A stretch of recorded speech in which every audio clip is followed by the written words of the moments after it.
দেখেন তো কার কার বউ এরকম আছে, একটু খেয়াল করেন ভাই। আপনারা ধৈর্য হারায়েন না, কেবল শুরু করলাম। ঠিক আছে ঠিক আছে ঠিক আছে, একটা কথা বলবেন না, এদিকে তাকান। দেখেন তো কার কার কার বোর এরকম চরিত্র আছে। আপনি তো নিজের বোর সম্পর্কে আপনি ভালো জানেন। এক নাম্বার, হান্নানা। কিছু বউ স্বামীর এমনি খুঁচায়, খরচ করবে আমার জন্য, আর কারোর জন্য করতে পারবে না, এমন বউ আছে না? মা বলেন আমার থেকে নলুয়া বাজার থেকে একটা সাবান কিনে পান কিনে নিয়ে আসবা। বউ বলে আমার জন্য একটা সাবান কিনে নিয়ে আসবা। মার পান আনতি মনে আছে, কিন্তু বোর সাবান আনতি মনে নাই। বাড়ি আসার পরে বলে তোমার সাথে 16 বছর সংসার করেছি, জীবনে কিছুই পাই নাই। কথা কর না কা? এরকম বউ কার কার ঘরে আছে একটু হাত উঁচু করেন। এখানে সবই আল্লাহর ওলি বসে আছে। এদিকে আপনারা ওয়াজ করেন না। 2 নাম্বার, মান্নানা। কিছু মেয়ে দেখবেন খুঁটা দেয়, কিছু হইলেই বলে আমার বাবা কিন্তু বিমান বাহিনী, সাবধানে কথা বলবা। এই কথা কন না কা? আছে না? কিছু হইলেই বলে আমার ভাই কিন্তু সেনাবাহিনী, সাবধানে কথা বলবা। অথচ একটা বারের জন্য চিন্তা করে না আল্লাহর পক্ষ থেকে আপনার স্বামী হচ্ছে সব থেকে বড় নিয়ামত, ঠিক কিনা? এই মামুন আবার কালা বুরকা, হাত মোজা, পা মোজা পরে বাইরে যায়, ঘরে এসে স্বামীর সাথে বেজাল করে।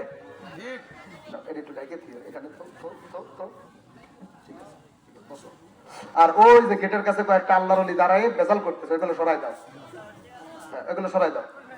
ঠিক আছে, একজন ওখানে থাকবে না। আরে এই পাশে গল্প করেন না ভাই, আমার এই এরিয়ায় কেউ থাকবে না। বিড়ি সিগারেট ওই দিকে খান, এই এরিয়ায় কেউ থাকবেন না। এখানে একটা কোরআনের ক্লাস চলতেছে। হ্যাঁ ঠিক আছে, এদিকে তাকান। 3 নাম্বার, আন্নানা।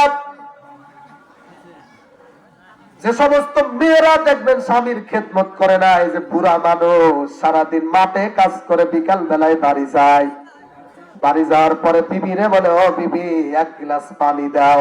বলে তোমারটা তুমি খাও, আমি টিভি দেখতেছি। কথা কন না কা? এটা বলে না? ওই চাচার মনে বলে আপিসে করতেছে।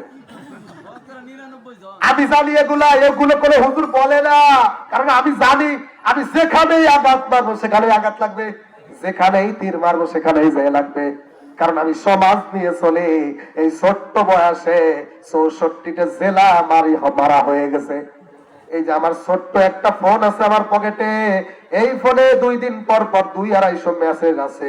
হুজুর বরিশাল থেকে বলতেছি স্বামী ধরে পিটায়, স্বামী বলে হুজুর বউ ধরে গমের ঘরে মারিয়ে ফেলতে চায়। কত জানার ভিতরে আমি আছি। মেম্বার চেয়ারম্যান তো শুধু ইউনিয়নের বিচার করে, আমার সারা বাংলাদেশ করা লাগে। এই লোকগুলো কারা গো?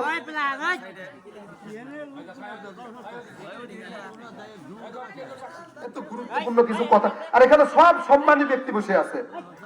4 নাম্বারের দিকে তাকান। 4 নাম্বার, কিছু মেয়েরা অহংকারী হয়, মাঝে মাঝেই বলে আমার সেনো কি আছে না। 5 নাম্বার, হাত দাঁত, স্বামীর গুরুত্ব দেয় না। এই যে শহীদুল হুজুর মনে করেন চিন্তা করেছে আজকে আমার বউর জন্য কটা বাদাম কিনে নিয়ে যাব। হুজুরের বউ কিন্তু হুজুরে বলে দেয় না যে বাদাম আইনো, হুজুর ইচ্ছা করে ভালোবেসে নিয়ে গেছে। বলেন কাজটা ভালো হয়েছে না খারাপ হয়েছে? ভালোবেসে নিয়ে গেছে। বাড়ি যাওয়ার পরে বলে এটা কোনো খাবার হইলো, তুমি ফুচকা আনতে পারলে না। এটা ভালোবেসে নিয়ে গেছে, উল্টে আবার আঘাত মারে, এটা কোনো খাবার হইলো? আল্লাহর কসমে কথা বলাও কবিরা গোনাহ। আলেম বসে আছে, শুনে দেখেন। 6 নাম্বার, এটা এবার যুবকদের জন্য। এদেশের অধিকাংশ যুবক খারাপ পথে যায় ঘরের পর কারণে, ঠিক কিনা? মনে করেন আমার মাসে 5,000 টাকা ইনকাম, কপালে এমন একটা বউ জুটছে, ওর বিউটি পার্লারে শাস্তি লাগে 30,000 টাকা, ঠিক কিনা? আমি বাকি টাকাগুলো কই পাবো? তখন হারাম ইনকাম করি, ঘরের বউ তো ঠিকানো লাগবে। এজন্য মা, আপনার স্বামীর যা ইনকাম এই নিয়ে আপনি সন্তুষ্ট থাকেন। ওই টাকার ভিতরে বরকত দেবে একজন, চিল্লায় বলো তিনার নাম কি? 7 নাম্বারটা বলবো না, বললে আমার ঝামেলা আছে। না বলবো। 7 নাম্বার হচ্ছে পার রকম। এই এলাকায় আছে কিনা জানি না, আমার ফরিদপুরে আছে। সকাল আর বিকেলে বোর হাতে কিছু স্বামী মায়ের খায়, কথা বল না কা? ওরা কি কারণে খায় জানেন?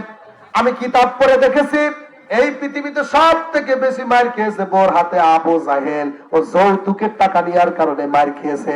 এই এলাকায় যারা শ্বশুর বাড়িতে মোটরসাইকেল এনেছে, ওরা বোর কাছে গোলাম। সকালে জাটা পিঠা খায়, দুপুরে খায়, ঠিক কিনা? আজকে ওয়াজ বলেছি একটু কমন পড়ে গেছে, যা বলি তাই ঠিক। এগুলো মানার চিন্তা করেন। এবার আসেন আপনাদের পালা। শুধু মা বোনদের দোষ না, ঘরে একটা বউ আনছেন, তারা রানী করে রাখবেন। আপনি ঘরে একটা বউ আনছেন, আপনি কাজের মেয়ে মনে করেন। নিজের মেয়ের শান্তি মতো ঘুমাইতে দেন, আর বউরে কাজের মেয়ের মতো খাটান। আপনি নিজে যা পড়বেন বউরেও তাই পড়াবেন। নিজে 5,000 টাকার ব্যালেজার পরে বউরে 200 টাকা 3 পিস দেয়, আছে না নাই? এবার তো ধরা খাইছেন।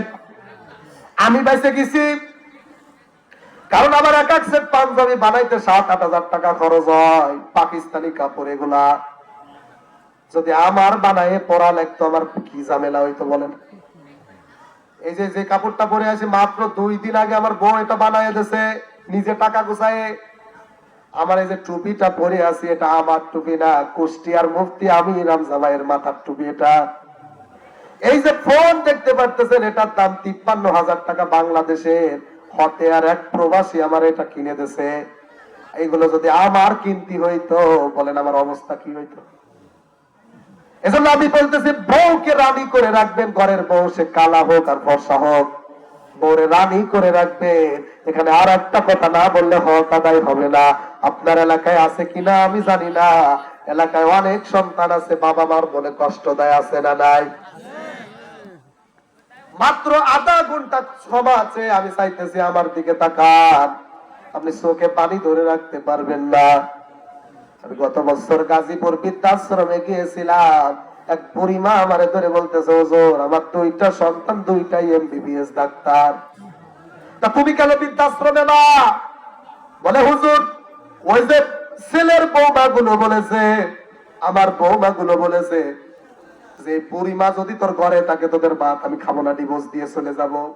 অথচ একটা বার চিন্তা করে না, এই মা ওই 2টা সন্তান মানুষ করতে তার জীবনটাই শেষ হয়ে গেছে, ঠিক কিনা? মাত্র আধা ঘন্টা টাকার আপনি চোখের পানি ধরে রাখতে পারবেন না রে বাবা। বাবা মা কি জিনিস আমি কেমনে বুঝাবো? অনেকে মনে করতে পারে হুজুর আর ভালো লাগে না। আপনার মা আপনার